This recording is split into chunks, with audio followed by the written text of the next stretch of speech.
আসসালামু আলাইকুম ওয়া রাহমাতুল্লাহি ওয়া বারাকাতুহু। সম্মানিত প্রিয় দিনী ভাই ও বোনেরা, যারাই যেখান থেকে এই ভিডিওটি দেখতেছেন সকলকে জানাই অসংখ্য অসংখ্য ধন্যবাদ।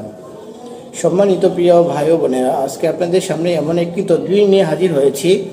যদি কোনো শিশু বেশি কান্না করে এবং কম ঘুমায়, তাহলে এই তাবিজটি লিখে তার গলার মধ্যে ঝুলিয়ে দিবেন। ইনশাআল্লাহ শিশু বেশি ঘুমাবে এবং কম কাঁদবে। তবে তাবিজটি লেখার ক্ষেত্রে কিছু নিয়মকানুন রয়েছে। প্রথমত হলো, তাবিজটি লেখার সময় পাক পবিত্র অবস্থায় পাক পবিত্র স্থানে বসে লিখতে হবে। দ্বিতীয়ত হলো, এই তাবিজটি যখন লেখা হবে এমন এক ঘরের মধ্যে লিখতে হবে যেখানে লোকালয় কম, অর্থাৎ নির্জনে অবস্থায় বসে এই তাবিজটি লিখতে হবে। যেই স্থানে বসে আপনারা তাবিজটি লিখবেন সেই স্থানের আশেপাশে কিছু সুগন্ধি অথবা আতর ইত্যাদি দিয়ে ওই স্থানটাকে একটু সুগন্ধিযুক্ত বানাইবেন।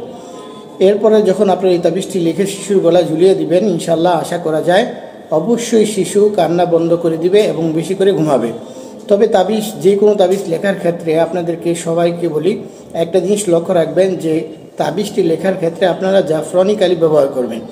কেননা সমস্ত তাবিজের ক্ষেত্রে জাফরানি কালির কথাই বলা হয়েছে। এজন্য আমরা যারা এই তাবিজটিকে ব্যবহার করার জন্য লিখব, তারা যেন সকলেই জাফরানি কালি ব্যবহার করি। আর তাবিজটি আমি আপনাদেরকে ভিডিওর মধ্যে দিয়ে দিচ্ছি, যাদের প্রয়োজন আপনারা তাবিজটিকে দেখে নেবেন। ইনশাআল্লাহ আল্লাহ যদি চাহে তো আপনাদের শিশু কান্না কম করবে এবং বেশি করে ঘুমাবে। আসসালামু আলাইকুম ওয়া রাহমাতুল্লাহি ওয়া বারাকাতুহু।